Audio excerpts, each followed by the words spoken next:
Você já teve a sensação do cuidado de Deus?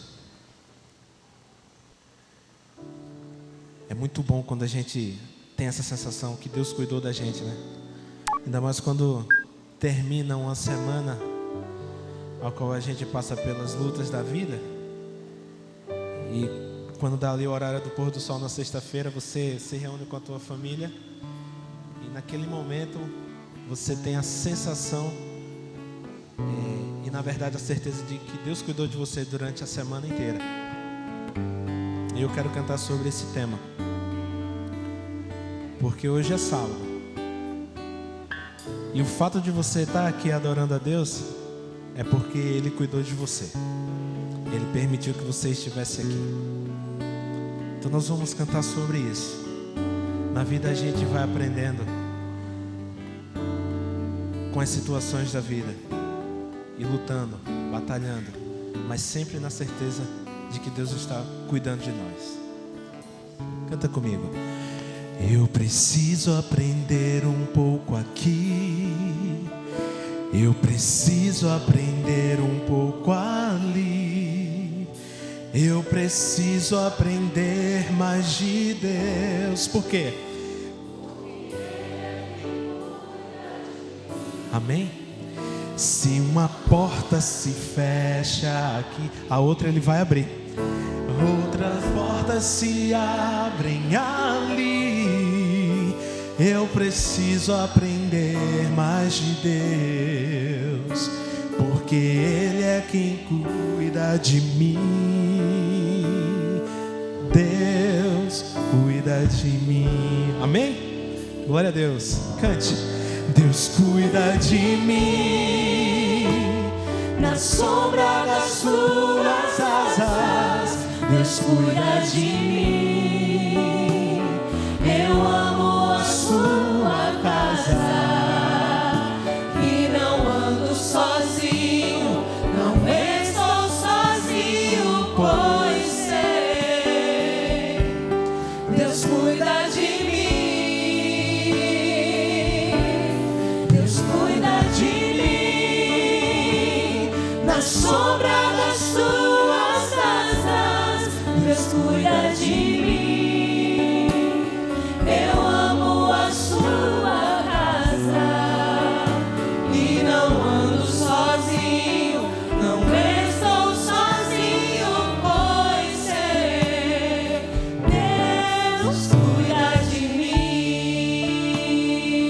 Você entendeu sobre o que essa letra fala? É sobre o cuidado de Deus mesmo, sabe? E o meu desejo e a minha oração é que você tenha essa sensação agora de que Deus cuidou de você. Nós somos um milagre e Deus tem cuidado de nós. Deus tem cuidado de mim. Deus tem cuidado de você. Deus tem cuidado de você, doutor Diogo, Ana. Vamos continuar cantando? Se na vida não tem direção, é preciso tomar decisão. Eu sei que existe alguém que me ama, Ele quer te dar a mão.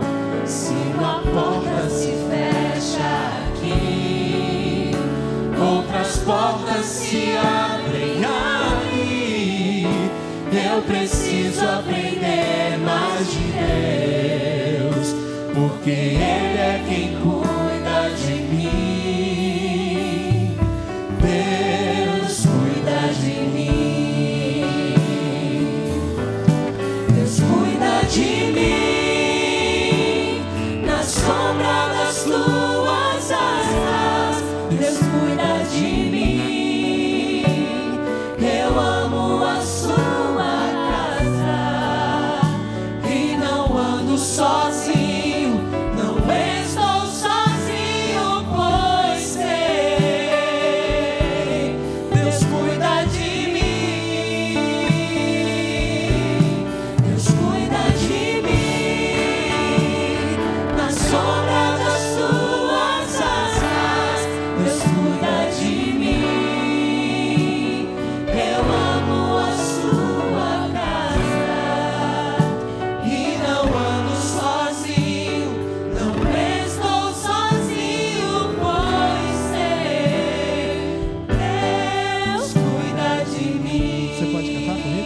cuida de mim.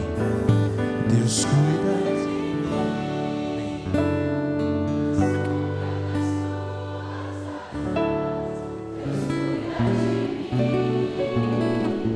Eu amo a sua casa e não ando sozinho, não estou sozinho, pois sei, Deus cuida de mim. Só a igreja, Deus cuida de mim. Deus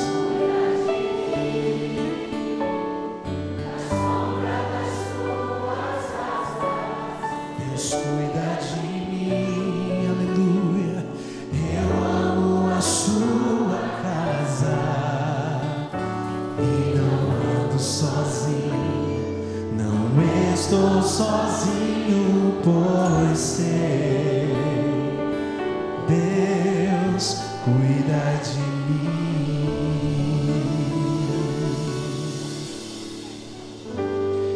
Deus seja louvado por essa mensagem. É tão bom termos a segurança de que tem um Deus que nos cuida nessa terra. Mas melhor ainda é entender que um dia nós estaremos num lugar onde não haverá mais pranto, onde não haverá mais dor. E agora iremos louvar sobre essa verdade, sobre essa esperança e sobre esse desejo que tem no nosso coração, de que um dia nós estaremos no céu, louvando e agradecendo o nome do nosso Deus. E lá não haverá mais sofrimento e o cuidado de Deus será presencialmente com todos nós no céu. Vamos louvar sobre isso.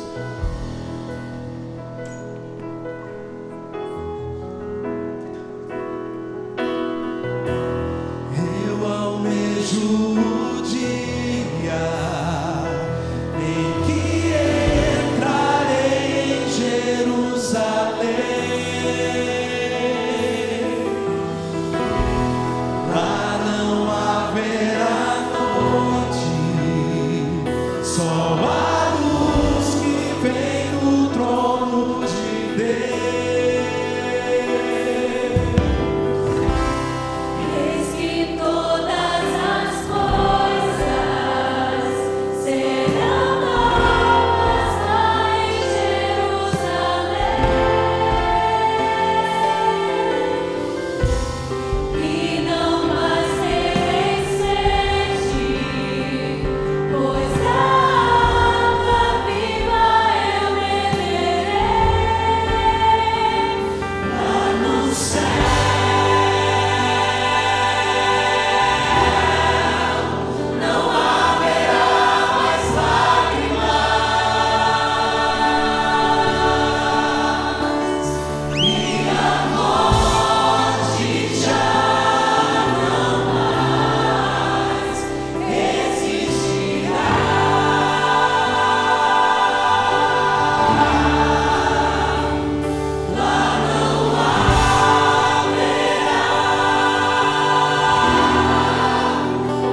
Queria chamar os amigos, a família, por gentileza, a classe Novo Tempo.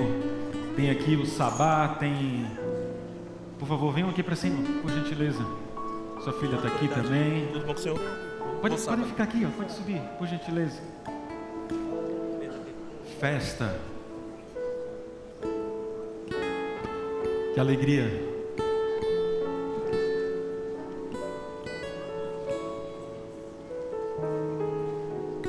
Bênção.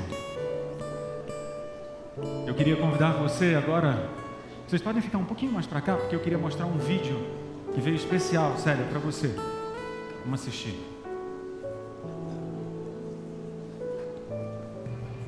Oi, mãezinha. Estou aqui no trabalho. Não foi muito fácil parar para fazer esse vídeo, mas eu estou muito feliz com essa surpresa.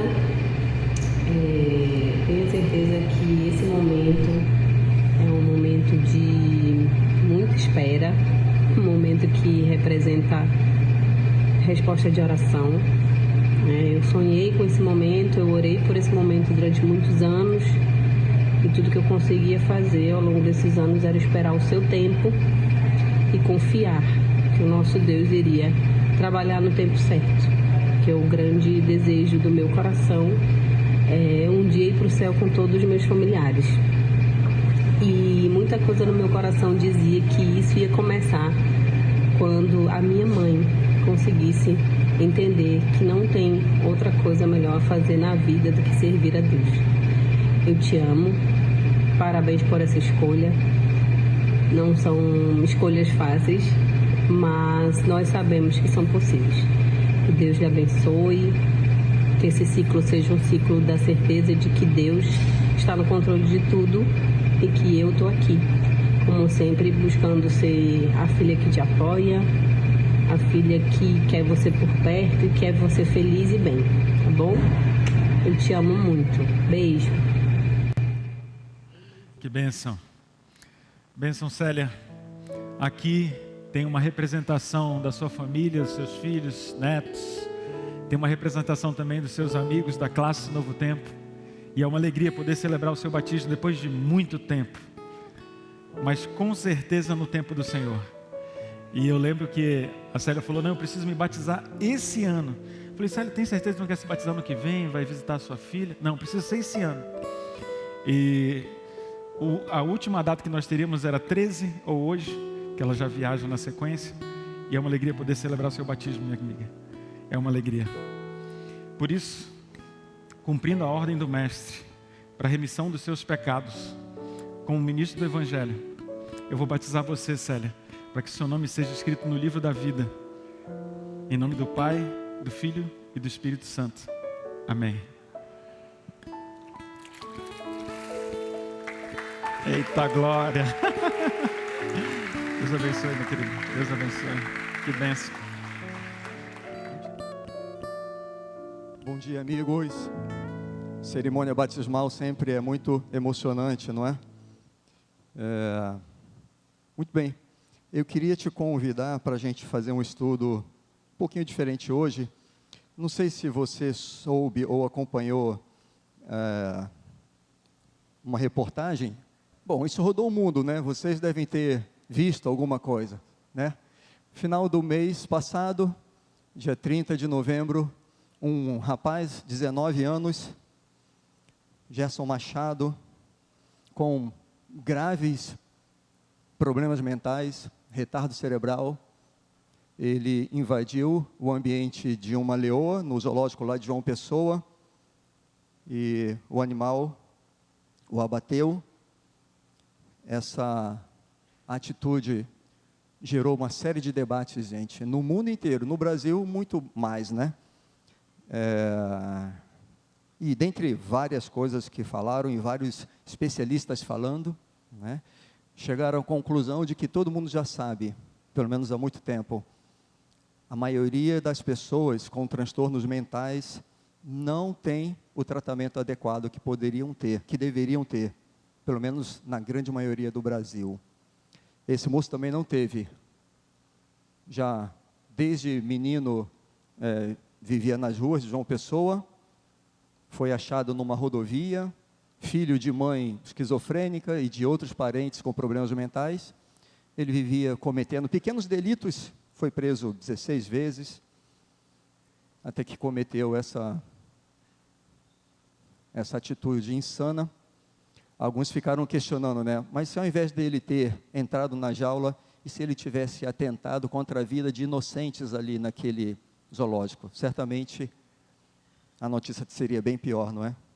Amigos, o fato é que concluíram que Gerson não teve o tratamento necessário que deveria ter. E, na verdade, isso acontece, gente, com a maioria das pessoas. Existem várias estatísticas que mostram isso. 80% das pessoas diagnosticadas com ansiedade não têm o tratamento adequado que precisariam ter. Isso independente se são pessoas que fazem uso de tratamento público ou privado. Outras informações, né? Para piorar a situação, a crise de saúde mental no Brasil está crescendo cada vez mais. O número de trabalhadores afastados por depressão tem subido assustadoramente nos últimos 10 anos. Amigos, cada ano que passa, mais trabalhadores estão entrando pelo INSS, tendo que ser afastados do seu local de trabalho por questões ligadas principalmente à ansiedade e depressão. São as duas principais distúrbios mentais mais comuns aqui no Brasil. Olha aí, o Brasil, afastamento por problemas de saúde mental aumentaram 134% nos últimos anos. E as coisas só estão piorando, amigos. Estamos vivendo numa sociedade extremamente tóxica para a nossa mente. E nós precisamos cuidar com isso. Vocês sabem, né? Isso já era uma grave crise, mas depois da pandemia, piorou muito. A Covid-19 exponenciou os casos de transtornos mentais. Muito. Isso no mundo inteiro. E as coisas só estão piorando. Depressão hoje é mais comum no Brasil do que diabetes. O brasileiro é considerado o povo mais ansioso do mundo e o mais depressivo da América Latina. Uma mistura bombástica, né? Excesso de ansiedade, excesso de depressão. Uma mistura bombástica para uma nação. Nós estamos no meio desse povo, nós precisamos cuidar para que a gente não faça parte das estatísticas, para que seus filhos não façam parte das estatísticas, o que é pior. A maioria dos casos acomete quem? As mulheres. 70% dos casos de depressão e ansiedade são comuns nas mulheres, é a parte mais fragilizada. Principalmente, aliás, em quase 100% dos casos, aquelas que trabalham, aquelas que têm dupla jornada de trabalho, por exemplo, são as que mais sofrem. Uma das causas, principalmente em relação às crianças, vocês já devem saber, né? O uso excessivo de telas.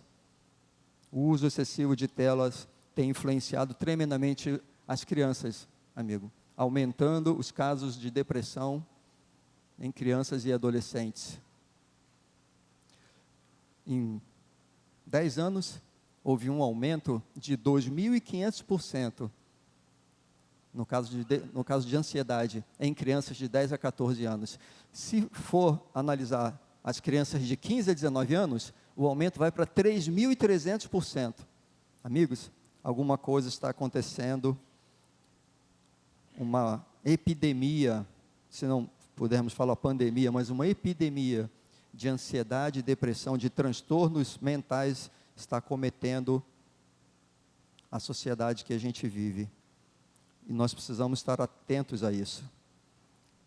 E os mais fragilizados, muitas vezes, são as crianças. Esse gráfico aqui é interessante. Ele mostra as principais doenças, as mais comuns, por faixa etária. Então, a gente tem TDAH, déficit de atenção, mais comum, atinge o seu pico entre 10 e 14 anos, principalmente meninos. Os meninos sofrem mais com TDAH. Transtornos de conduta. O que é transtorno de conduta? Irritabilidade, agressividade.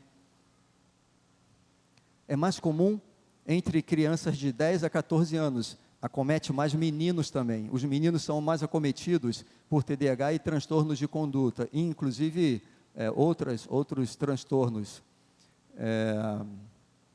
Ansiedade é mais comum na idade de 20 a 24 anos. Da mesma forma que depressão é mais comum, atinge o seu pico na idade de 20 a 24 anos, e é mais comum entre as meninas. Mas começa, olha, a partir dos 10 anos, a curva sobe assustadoramente. Sabe o que é interessante? O que os pesquisadores falam? Porque TDAH e transtornos de conduta são mais comuns em meninos, porque os meninos são mais aficionados por jogos, e os jogos estimulam o TDAH.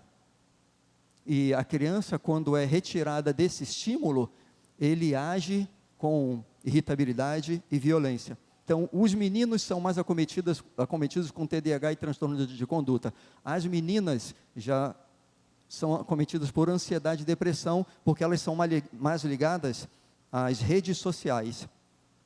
As meninas gostam mais das redes sociais, os meninos gostam mais de joguinhos.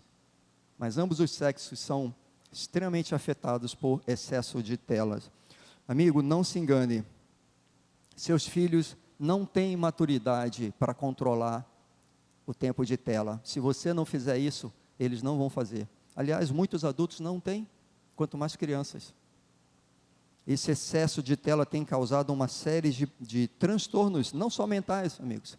Excesso de miopia, porque as crianças ficam com hiperfoco num local só. Obesidade, uma série de outras enfermidades causadas pelo excesso de tela. E você que é pai, mãe, tem filho juvenil, adolescente, você precisa redobrar os seus cuidados. Porque os números só estão crescendo. Bom, obviamente, esse não é um problema novo, amigos. A gente tem ouvido falar sobre depressão, de que a depressão é o mal do século há mais de 10, 15, 20 anos atrás, há muito tempo. Na Bíblia também, a gente encontra vários casos de depressão. A gente podia citar exemplos como Davi, teve momentos de depressão, Salomão, Elias, tantos outros. Eu queria te convidar para a gente estudar a vida de um personagem que a gente estuda pouco, tem uma visão um pouco diferente em relação a ele, mas que nos ensina muita coisa em relação à depressão e como Deus trata as pessoas deprimidas. Abra sua Bíblia em Jonas. Vou pedir para acender a luz, para a gente acompanhar junto. A gente vai ler só algumas partes do primeiro capítulo. O primeiro capítulo de Jonas, gente, ele é muito elucidativo. Quando a gente entende o primeiro capítulo de Jonas e as atitudes de Jonas, a gente consegue entender o livro inteiro. É muito interessante. E a gente vê claramente como Deus trata a depressão. Vamos ver? Capítulo 1 de Jonas, é um livro pequenininho, né? Quase lá no final do Velho Testamento, versículo 1. Acompanhem comigo, fala assim, olha: veio a palavra do Senhor a Jonas, filho de Amitai, dizendo: dispõe-te e vai à grande cidade de Nínive e clama contra ela, porque a sua malícia subiu até mim. Jonas se dispôs, mas para fugir da presença do Senhor, e ele foi para Tarsis. Amigos, o primeiro capítulo de Jonas tem vários momentos que é como que ele fizesse uma pergunta para a gente. Ele fala assim: ei, presta atenção na atitude desse indivíduo, tem alguma coisa de errada com ele. Essa já é uma atitude. Jonas era um profeta. Você e eu que não somos profetas, a gente sabe que não é possível fugir de Deus, ainda mais ele que era um profeta. Aliás, Jonas não era só um profeta, ele era filho de profeta. Tem um texto, esse eu coloquei aqui, olha só, está lá em 2 Reis 14, fala assim, ó: também este restituiu os termos de Israel, desde a entrada de Ramate até o mar da planície, conforme a palavra do Senhor Deus de Israel, a qual falara pelo ministério de seu servo Jonas, filho do profeta Amitai. Amigos, Jonas era filho de um profeta, ele era profeta, filho de profeta. Ele sabia que era impossível fugir de Deus. Então o que o texto está falando para a gente é assim: preste atenção na atitude desse homem, tem alguma coisa de errado acontecendo com ele. Preste atenção nas atitudes das pessoas que estão à sua volta. Muitas vezes, amigos, essas pessoas estão entrando num quadro depressivo e a gente não faz ideia disso.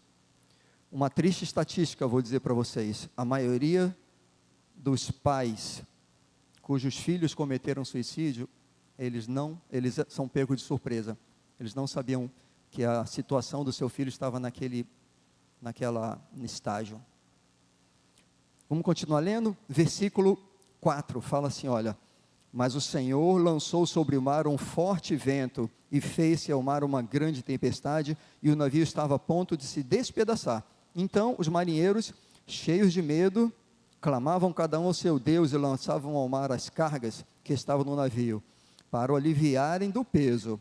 Jonas, porém, havia descido ao porão e se deitado e dormia profundamente. Amigos, é possível dormir num barco pequeno no meio de uma tempestade? Não é. O texto está falando, preste atenção nas atitudes desse homem, tem alguma coisa estranha acontecendo com ele. Eu vou mostrar para você uma réplica, mais ou menos, de como era o barco que Jonas usou. Era um barco fenício, era um barco muito comum, o barco dos fenícios, né? Era um barco à vela e que tinha remos também, porque nem sempre tinha vento, então eles usavam remo para conseguir se deslocar. Era um barco muito lento, obviamente, e eles colocavam as cargas lá embaixo. Foi para lá que Jonas foi, dormindo no meio das cargas, no meio do escuro, não queria ser incomodado. Amigos, era impossível ficar dormindo ali. Imagina os marinheiros no meio da tempestade e provavelmente a vela já tinha sido quebrada, porque eles começaram a remar, a gente vai ver isso no texto. No meio da tempestade, eles vão lá embaixo, eles começam a tirar as cargas, e aí eles encontram aquele homem deitado lá. Eles devem ter pensado que Jonas estava morto, né? Um cidadão deitado, o barco quase afundando. O pior lugar que você pode estar é no porão do navio. Eles devem ter chamado Jonas, e Jonas continuou deitado. E o que eles fizeram? Foram lá falar com o comandante do navio, né? Vamos continuar lendo? Olha só, versículo 6, fala assim, ó: chegou-se a ele o mestre do navio e lhe disse: que se passa contigo, agarrado ao sono desse jeito? Levante-se, invoque o seu Deus, talvez assim o seu Deus se lembre de nós. Vocês veem a expressão do comandante? Ele fala assim: o que você está fazendo aqui agarrado ao sono? Amigos, o sono de Jonas não era um sono comum, era um torpor profundo. Ele não conseguia se levantar. O comandante teve que ir lá chacoalhar ele para que ele se levantasse dali. Versículo 7 fala assim, olha: os marinheiros diziam uns aos outros: vinde, lancemos sorte para ver por que causa nos acometeu isso. Lançaram sorte e a sorte caiu sobre Jonas. Bom, e aí, versículo 8 fala assim: então lhe disseram: declara-nos agora, por que causa nos sobreveio isso e de onde você é? E aí, finalmente, Jonas se declara, versículo 9. Ele lhes respondeu: eu sou hebreu, temo ao Senhor Deus, o Deus dos céus, que fez a terra e fez o mar. Só aqui, Jonas mostra a sua identidade. Só aqui Jonas fala, e o texto não diz, mas aqui é claro, ele falou para os marinheiros de que ele estava fugindo de Deus, porque os marinheiros declaram isso mais para frente. Ele contou a sua história, de que ele estava fugindo de Deus. E qual foi a reação dos marinheiros? Olha, versículo 10. Então os homens ficaram possuídos de grande medo e lhe disseram: que é isso que você nos fez? E olha só, o que os marinheiros disseram: que faremos para que se acalme o mar? Porque o mar ia se tornando cada vez mais tempestuoso. E o versículo 12, amigos, do capítulo 1 de Jonas, é o que elucida todo o livro de Jonas.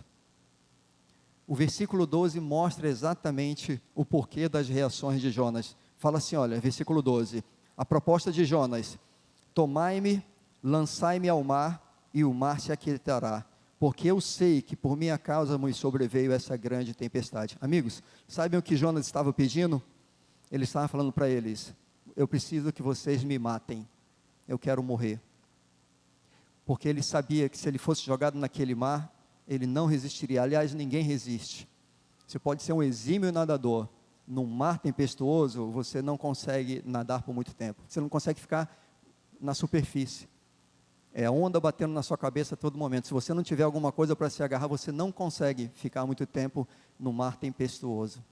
Jonas sabia que ele morreria se fosse jogado ao mar, e era isso que ele estava pedindo. Jonas pediu para morrer. Consegue entender claramente que essa era uma atitude característica de um indivíduo deprimido? Queria ficar isolado lá no fundo do barco, letárgico, não tinha reação, queria morrer. Amigos, Deus entendia essa característica, esse momento de Jonas. E se você ler o livro de Jonas com essa visão, você vai ver a maneira misericordiosa de Deus lidar com o desanimado e o deprimido. Querem ver qual foi a resposta dos marinheiros? Versículo 13 fala assim, olha: entretanto os homens remavam, esforçando-se por alcançar a terra. Você vê que eles estavam remando, porque já não tinham mais vela. Remavam tentando alcançar a terra, mas não podiam, porque o mar se ia tornando cada vez mais tempestuoso. Então clamaram ao Senhor e disseram: vejam só, Senhor, rogo-te que não pereçamos por causa da vida deste homem, e não faças cair sobre nós o sangue deste inocente. Eles sabiam que se eles jogassem Jonas no mar, ele morreria. Mas era a única coisa que restava fazer, porque o profeta tinha falado isso. E foi o que eles fizeram. Jogaram Jonas no mar. Eu quero finalizar essa leitura lendo o último versículo do capítulo 1. O penúltimo versículo, versículo 16. Olha só a atitude dos homens, gente. Temeram, pois, esses homens em extremo ao Senhor, e ofereceram sacrifícios ao Senhor, e lhe fizeram votos.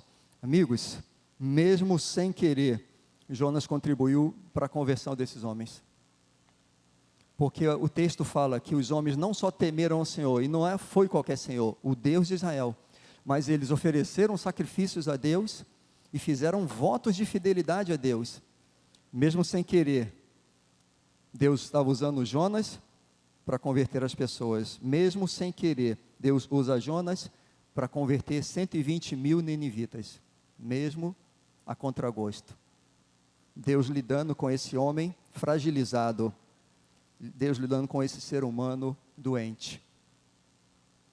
Interessante, amigos. Essa é uma característica de Deus. Ele sabe lidar com os desanimados. Ele sabe lidar com os deprimidos. Lembram da história de Elias? Outra história clássica, né? Não dá tempo da gente ler. Elias lutou espiritualmente com os profetas de Baal e Astarote, lá no Monte Carmelo. Deus faz descer fogo do céu, consome o seu holocausto. Os profetas são mortos. No outro dia, o que acontece? Ele recebe a ameaça de Jezabel, né? Você vai morrer. O que você fez com os meus profetas, eu vou fazer contigo. Ele sai desesperado para o deserto, e onde Deus o encontra? No meio de uma caverna, no escuro. Característica de um deprimido, né? Lá no escuro, isolado, tentando fugir da realidade, né? Tentando fugir das suas dores. Deus o encontra ali, e eu acho isso muito interessante. O tratamento que Deus deu para Elias é o tratamento que se usa até hoje para a depressão. Primeiro, Deus lhe deu água, o hidratou. Mais de 90% dos nossos neurotransmissores são formados de água. Então, se Elias estava deprimido, provavelmente estava com falta de neurotransmissores, como serotonina. Deus o hidratou, ofereceu água para ele. Deus lhe deu pão. Amigos, pão é rico em triptofano. Conhecem? Triptofano, aminoácido precursor da serotonina.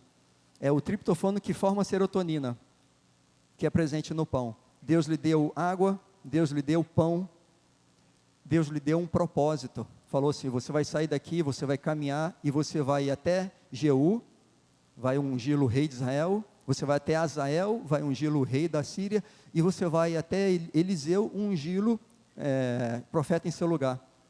Amigos, é muito interessante a didática e o tratamento de Deus. Ele ofereceu para aquele deprimido hidratação, alimentação adequada, atividade física e um propósito de vida. É o que a ciência diz que tem que ser feito hoje. Deus é especialista, amigos, em lidar com os desanimados, com os deprimidos.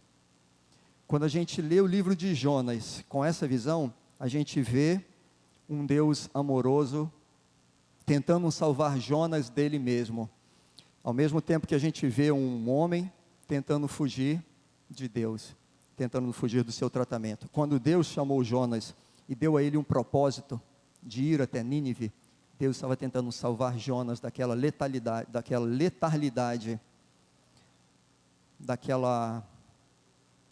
daquela situação depressiva.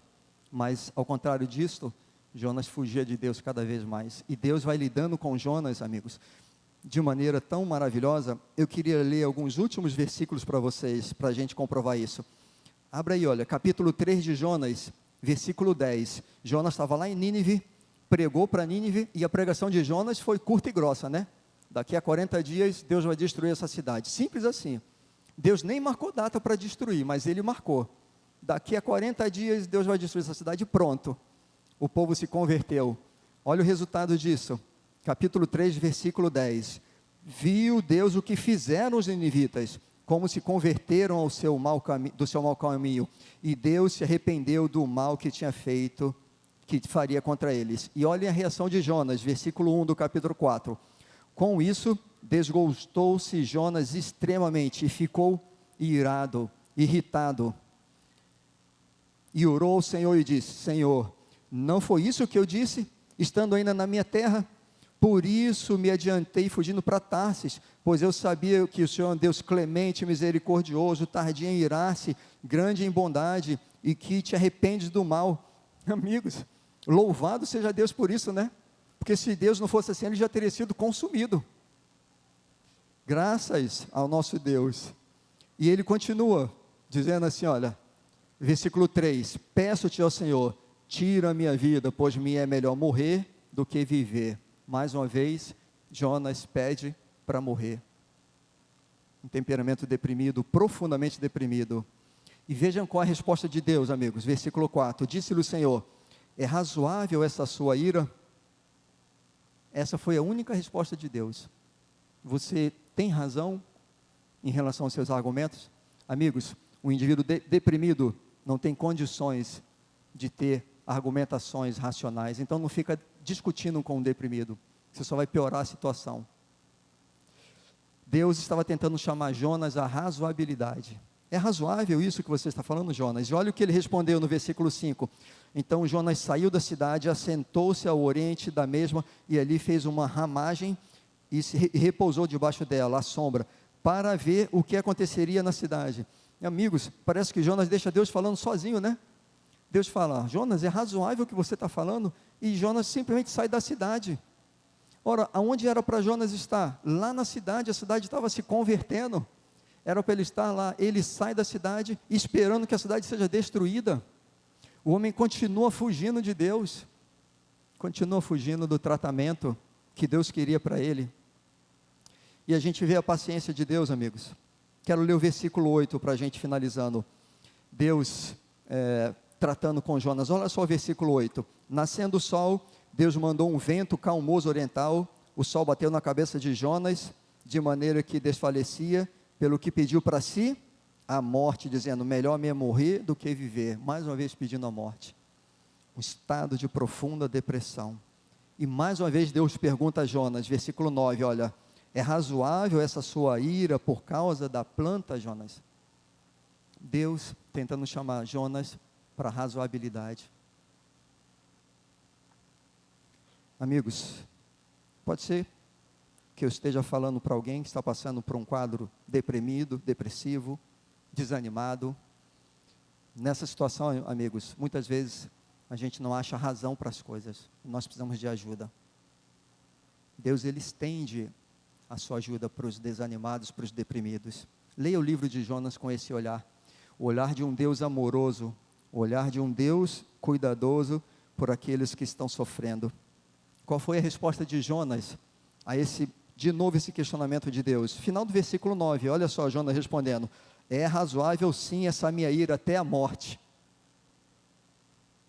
É razoável sim essa ira até a morte. O capítulo de Jonas termina, capítulo 4, versículo 10, fala assim, olha: tornou o Senhor, tens compaixão de uma planta, que te não custou o trabalho, o qual não fizesse crescer, e numa noite nasceu e na noite morreu? e na outra morreu. E não eu hei de ter compaixão de uma grande cidade de Nínive, o qual ali 120.000 pessoas, que não sabe discernir entre a sua mão direita e a esquerda, e fora os animais. Eu fiz questão de colocar esse versículo aqui, amigos, emoldurar aqui na frente. Sabe por quê? Porque este versículo, amigos, ele resume todo o livro de Jonas. E se nós fôssemos separar uma palavra para resumir o livro de Jonas, está aqui, olha: compaixão. Não hei eu de ter compaixão da grande cidade de Nínive? Amigos, o livro de Jonas é o livro da compaixão. Compaixão de Deus pelos desanimados, pelos deprimidos, pelos rebeldes, por aqueles que se negam a aceitar o chamado de Deus, o remédio de Deus. Eu não sei se você conhece alguém que está passando por essa situação. Apresente a ele o livro de Jonas. Ou de repente você está passando por essa situação. Eu te convido a ler o livro de Jonas com essa visão. A visão de um Deus misericordioso, a visão de um Deus compassivo, que nos chama à racionalidade. Esse é o resumo do livro de Jonas. Um livro da compaixão de Deus pelo ser humano. Um ser humano falho, um ser humano doente muitas vezes. Eu vou te convidar a ouvir uma música agora, cuja letra fala um pouquinho sobre isso. Reflita nessa letra. E se de repente você estiver passando por uma situação semelhante, esse é o seu momento de conversar com Deus.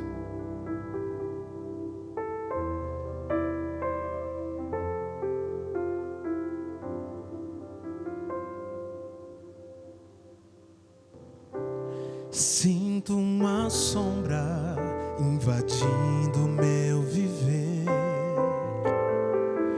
Eu vejo um muro ao meu redor. O sol não brilha mais aqui. A tempestade irá surgir. Quem irá me proteger? Podem tristezas encobrir o teu viver. Podem surgir as tentações. Não tenhas medo, existe um Deus. O mesmo Deus que te criou, Ele irá te proteger. Com sua força destruirá. Nenhuma pedra sobrará. E esse muro logo irá cair, e a luz de Deus vais ver, e essa luz entrará em teu viver.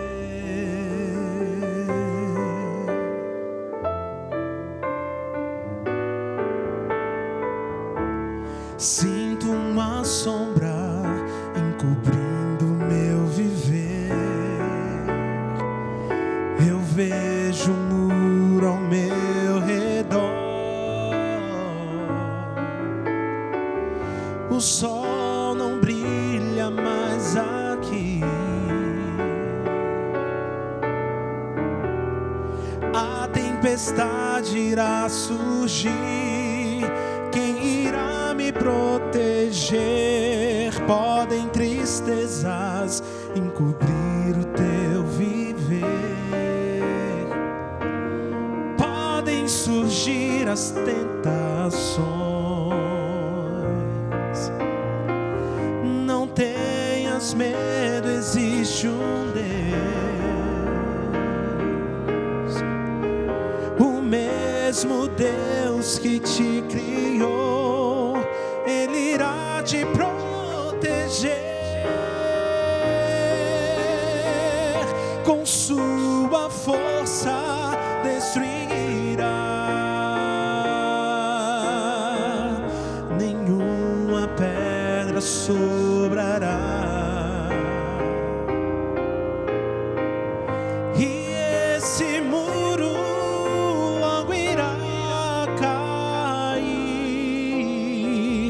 E a luz de Deus vais ver, e essa luz entrará em teu viver, com sua força destruirá, nenhuma pedra sobrará.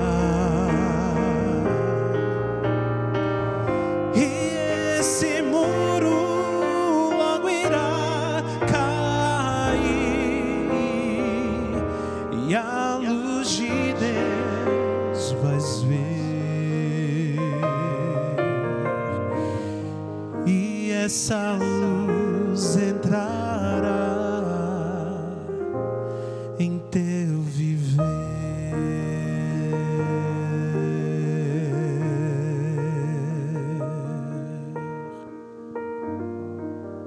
Isaías 40 tem um texto que fala assim em relação a Deus: dás força ao cansado e multiplica as forças do que já não tem nenhum vigor.